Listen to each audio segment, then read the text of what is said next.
It is another month that we are closer to hockey season here with the Cyclones. And as we kick off August, we've got another couple of player signings to talk about. And we're starting with defenseman Josh Burnside. Josh, look, we're a couple months into the summer. What have you been doing? Where are you at that's keeping you busy? Yeah, definitely just training up for hockey season. Like you said, it's right around the corner, so starting to get on the ice now and just working out as hard as I can. So have to be prepared. Now, I know you were, I believe, spending a lot of time in Mississauga. Is that where you are right now, or have you kind of drifted around a little bit this summer? Usually in the summer when I come back, I usually stay in Ottawa.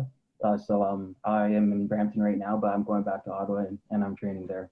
Nice. Okay. Are you? I know a little behind the curtain stuff. Right now, you're talking from your brother's place. So, do you Yep. got older brother, younger brother? You're what, 27? Where's the sibling kind of relationship there in the age gap? Yeah, I have three siblings. My older brother's about 3 years older than me, 4 years older than me. He's a 91, and yeah, I have two sisters. One's a lot younger, and then one's a lot older. So a big guy, like age range. Did everybody play hockey? No, I'm the only one. I think I'm Nice. the only athletic one. So Ottawa, Brampton, have you had a chance to do any sort of like vacations? Obviously, it's an off season. You're training to get ready, but I mean, any cool spots you've had a chance to go to this summer, or have you kind of been staying local? Just staying local. Yeah, I've been back home a couple of times, like I am now, but yeah, just staying local. Hopefully, before the season start, I get to go somewhere before. But I'm just trying to get ready for the season and be as ready as as I can be. Sorry. No, here's how I look at it. You had a chance to travel a lot. Obviously, we all do during the season, but you maybe more than some guys. Mhm. So, in the sense that your first professional season, they really threw you into the mixer. I mean, three different teams in three different divisions at that in the ECHL. So, let's jump into that, Josh. You re-signed here with Cincinnati, which is where you spent the latter half of the 2021-22 season. What led to you choosing to resign here with the Cyclones? Just comfort feel. I felt like I was very comfortable here, and I feel like I can improve my game a lot here. So I feel like in my mind and my heart, I feel like Cincinnati was the right place for me. The other thing is, again, three teams. There were the Allen Americans, the Greenville Swamp Rabbits, and of course the Cyclones. For you, obviously there's similarities, there's differences everywhere you go. So, as a guy trying to get his feet wet in pro hockey, I mean, what were those, if you don't mind? I don't know if that's kind of, I guess it's a long form question, but I mean, when you're looking at Swamp Rabbits, Americans, Cyclones, are there similarities you saw with all three, other than the fact of the sport itself? And were there differences that you saw across the board? Definitely similarities and differences. Similarities, I feel like just hockey wise, just getting a great group of guys together. I feel like all three teams had a great group of guys. Definitely different crowd wise because Cincinnati has such a huge fan base and it's awesome to play in front of them. And even though the other two didn't have as much, but they still had a good amount. But Cincinnati definitely takes it for fan wise. Cyclones fans love hearing that. One of the best fan bases in the ECHL. So, Josh, when you came to the team, you were in Greenville. That was team two Mm-hmm. for you along the stop to getting to the Cyclones. Third time's the charm, maybe, I guess. For you, who were some of the guys that helped get you acclimated to just kind of adjusting here and playing your game? Because the games played and the points would show that you were most successful here in Cincy last season. Yeah, definitely coming in. I feel like Mingo was a big part of me coming in. I feel because we're both of color, we connected very quickly. It's it's easier. I feel even though I really get along with pretty much everybody, I feel like he was the one that took me in as soon as I got there. I want to touch more on that here in a couple questions as we get to the end. That's awesome to hear that. When we look at your body of work in the interim, let's talk about your season. So 2 goals, 10 points over the course of the year, just in Cincinnati, and then getting a couple of points there with Allen and Greenville. But um, I feel like everybody is their own worst critic, whether it's players, broadcasters, whomever. Mhm. I, I wonder if you're the same way. How would you evaluate, the whole body of work outside of just the Cyclones, the entire 21-22 season, your first as a pro?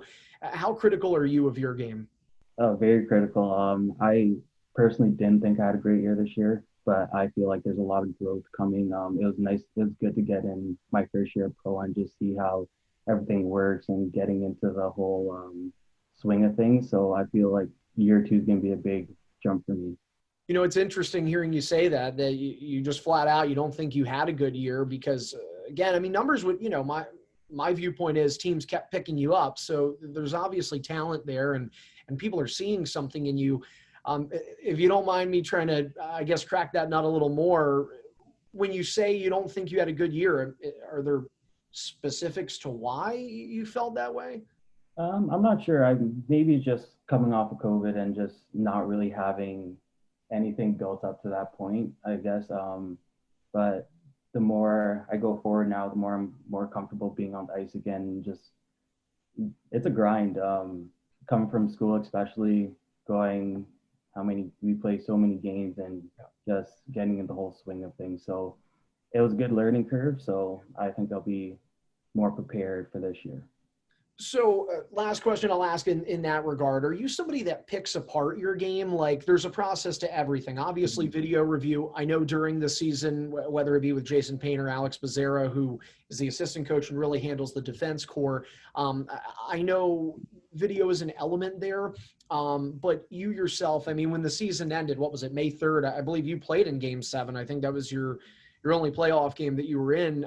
But did you go back and look at video? Do you kind of burn the tapes after a season and try to forget? I mean, obviously and I think I'm fair to say this, there is a lull period during the off season where you're not necessarily, grinding up to get ready for October. You have to take care of the body, but where are you with that? Do you pick apart your game? Do you kind of keep it simple and keep it more on the broad stroke side? What's your approach? I feel like in mid-season, like during the season, I definitely pick apart my game because I'm just trying to get better. But as soon as like the off season hits, it's just like rest and recovery, and then I go back at it, just like working on the little things. Right. So getting back to like the just like the start, like your skating and everything. So it's more about building in the summer, and then during the season, like I critique how I play. All right. Well, let's come full circle here as we get to the end of this conversation, Josh, and obviously really look forward to having you back here in a couple of months. You touched on Dejan Mingo earlier. The Cyclones earlier this year, actually, the ECHL awards ceremony were given the Inclusivity Spirit Award just because of their approach to inclusion, obviously diversity. And, we look at it this season. I know you have a long withstanding relationship with Jason Payne that precedes your time as a Cyclone. Jason Payne is the only head coach of color right now in North American professional hockey. And this summer, the first 2 defensemen he signs are Dejan Mingo and yourself, both players of color. I mean, how important is that? And I know you were here for this. I know we did. I think we did some sort of fireside chat in regards to Black History Month with you and Dejan and Jason. But I mean, how important is that for somebody like yourself, 27 years of age? You've been through the circuit at junior, collegiate, now pro. To kind of see this approach and see those barriers start to get lifted for players of color to not only be just, oh, there's the one guy on the team. Now there's a few of them.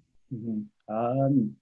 It's definitely great to see. I feel like we've had experiences that no one else has had as players of colors. But yeah, it's great to see, especially when I was in the OHL. I also had 2 players of color with me there as well. So just seeing the game grow as a whole is awesome. And hopefully down the line, it gets better and better, seeing more players of color playing. What does it mean for you to have Jason Payne as your head coach? As I said, I believe I think you went to one of his hockey camps when you were a kid, if I'm not mistaken. So what's that relationship like? Yeah, it's awesome. Me and Painter go a long way back. We have a great relationship on and off the ice. He pushes me, which I need sometimes. So just he knows what I'm about and what I've done in the past, but it's definitely time to take it to another step and bring more energy definitely for this season. I think for the people that are going to watch the video portion of this, I'm going to find the B-roll of the one move, because when you talk about taking your game to another step, I cannot remember who it was against, but there was that one goal you got where it was like, what the heck, that he just like walked like two guys up to the front of the net. So I mean, you've got that ability, man. So I think, is that kind of one of the things you look forward to maybe peeling the onion back on a bit more this year? I would just say, like, I feel like I'm going to bring the game I've been playing to a whole nother level, and definitely it starts with that Allen game that you're talking about. So hopefully I will bring the energy this year. It's going to be awesome. I can't wait to have you back. Again, Josh Burnside here, our second defenseman to sign with the Cyclones. It kicks off the month of August. The Cyclones will be kicking off the home portion of their season on Saturday, October 29th. First face-off against the Iowa Heartlanders. They'll begin their year a week earlier in Fort Wayne on the 22nd. Josh, great to see you, man. Great to talk to you, and look forward to having you here in October. Thanks for the time.